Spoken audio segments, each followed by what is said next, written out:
Welcome to the Slop Farm. Enjoy the video. You're ready, act now. Make sure your MacBook and the external display or Apple TV are on the same Wi-Fi network because AirPlay binds to network peers. Open Control Center or click the AirPlay icon in the menu bar. Those show the current mirroring target. Once you see the active device, click it and choose Stop AirPlay or Turn AirPlay off. This ends the stream immediately. If the menu bar icon is missing, check Display Settings next. Once done with the quick stop, go deeper in System Settings displays so you control behavior going forward. You can disable AirPlay display entirely or change the AirPlay target to off, which prevents automatic reconnection.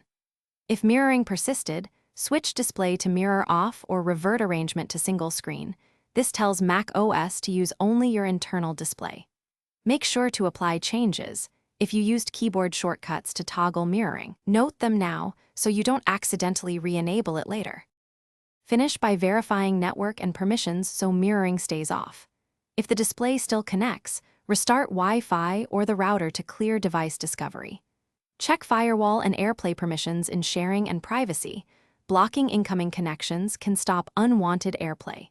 Make sure Mac OS is updated because bugs sometimes re-enable features.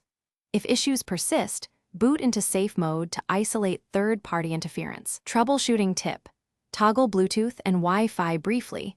That often forces the AirPlay service to reset and stop mirroring. Thanks for watching. Consider subscribing if we helped you today.